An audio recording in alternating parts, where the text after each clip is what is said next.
On the peaceful world of Adelon, a large creature resided, knowledgeable of the Force and its many mysteries, and very powerful in its ways. Yes, my fellow scholars, I speak of the Bendu. We were introduced to the Bendu in Star Wars Rebels, as it aided Kanan Jarrus into seeing with the Force, and pushing beyond his blindness. The Bendu claimed neutrality within the Force, and had no problem wielding it as he pleased, even when he became exceptionally angry. When we saw him unleash the power of the Force, it was in a fury unlike hardly anything we have ever seen before, and took even Grand Admiral Thrawn by surprise. So for this holovid, we want to look into the Bendu's power and history, and see if this is perhaps the most powerful Grey Jedi being in all of Star Wars lore. First though, we must address the term Grey Jedi, as this is a slight point of contention, as in canon and in legends, Grey Jedi as we have termed them do not exist, at least not in canon. The notion of Grey Jedi comes from a very misguided sect of Jedi from the past, who thought that they had discovered the truth of the dark side, based on a biased account of the events of the Second Great Jedi Schism, creating a group of Jedi known as the Gensarai. The Gensarai, in actuality, were practicing the dark side without knowing it. Many of us spectators to the galaxy far, far away have taken it upon ourselves to invent a term of those who claim neutrality in the Force. Thus, the term Grey Jedi was born. However, there has never been such a thing as something being neutral in the Force entirely.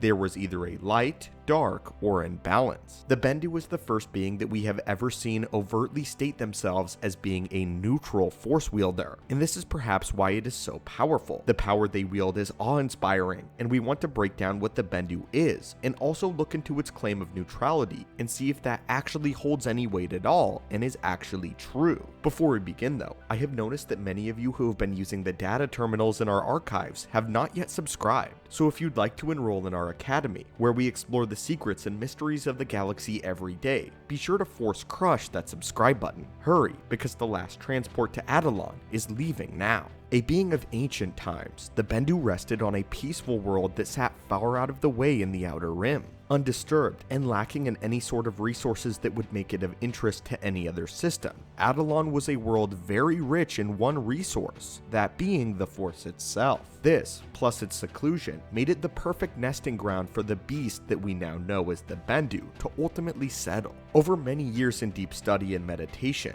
the Bendu became aware, and in line with the will of the Force itself, decided to claim neutrality within it. Bendu acquired countless knowledge over the years of its long lifespan, as he meditated within the Force. During this time, he also chose not to interfere in the ways of teachings from Jedi nor Sith, but he chose to still aid Force sensitives when they asked for it, training them to overcome their fears and internal conflict through personal trial. Whenever one would come near the Bendu, he would call out to them through the Force and bring them to him in order to teach them his ways. We got to see the Bendu teach Kanan Jarrus how to reach deeper within himself and see without the use of his eyes. The Bendu's teachings were direct, efficient, and wasted no time in plunging his students directly into their lesson and making sure that they learn by any means necessary. This same attitude resonated with the rest of his character. I find the Bendu to be a rather interesting creature because, like many other powerful beings within the Star Wars lore, he is not full of riddles and mind-bending enigmas. He is straight to the point,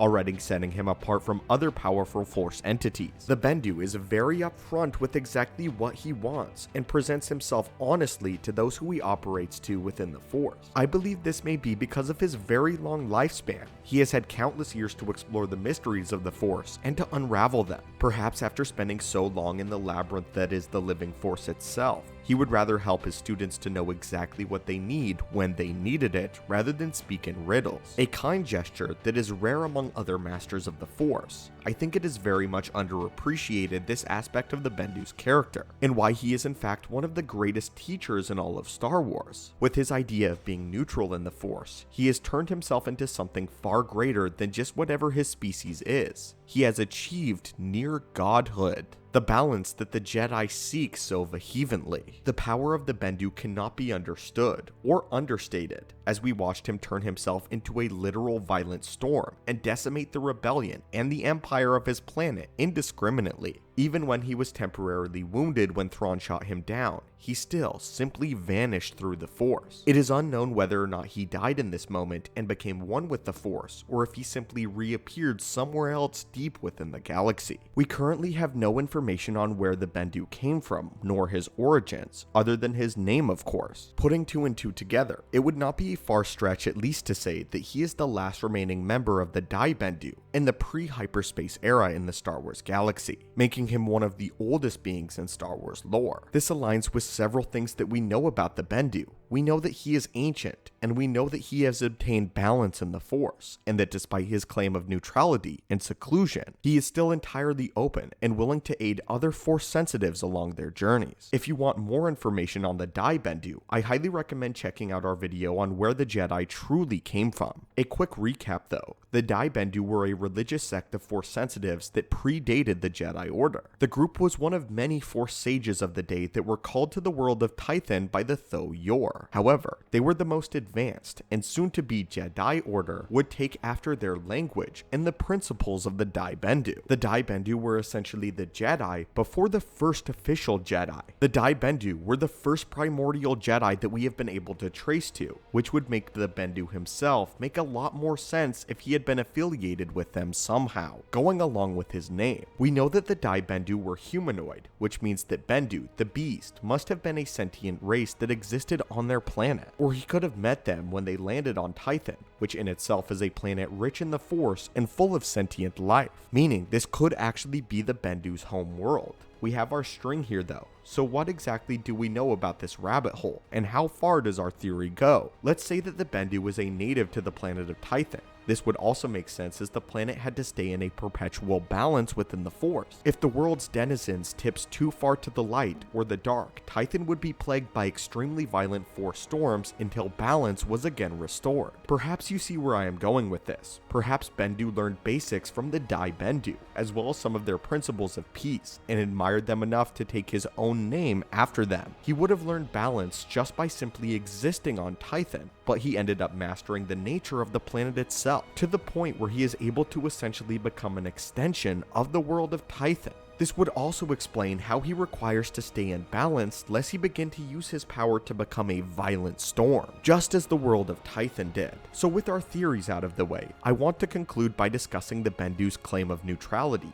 In short, it is difficult to believe that he is neutral in the sense that he speaks of neutrality in the Force, as neutrality in the Force is a difficult topic to cover because it doesn't exist in the way that people believe it does. The neutrality that the Bendu and many other claim to have, in actuality, is the balance of the Force, and there is a difference. When discussing the Force, it is utterly impossible to be neutral within it, as neutrality implies nothing at all, no light, no dark. The only people neutral in the Force are those who are not Force sensitive. We can compare the Bendu's wisdom and power to such being as the Father or the Force priestesses. The Father was not by any means neutral. He overtly presented himself as the balance between his two children, the light with the presence of the dark. His entire role was to maintain that balance. The Force priestesses remained in balance as they guarded the wellspring of life.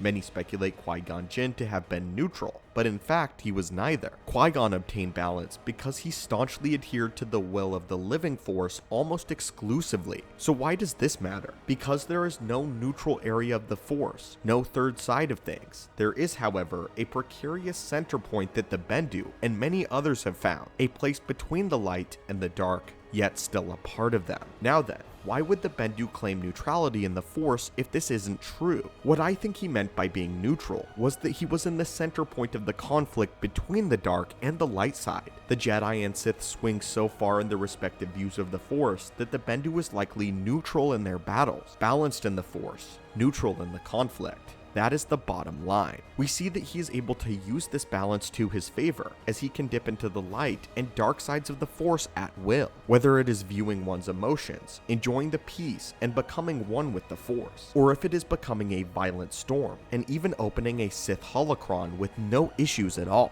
This is what it means to be in true balance, as the Bendu teaches. But what do you think, my friends? Do you agree with our assessment that Force neutrality does not exist? If not, tell us why in the comments down down below. And again, I want to reiterate that one can be neutral in character and in balance in the Force, but the Force itself doesn't have a neutrality or a third section. If you like this dive and want to see more of it, be sure to leave a comment below. And as always, may the Force be with you and have a great day.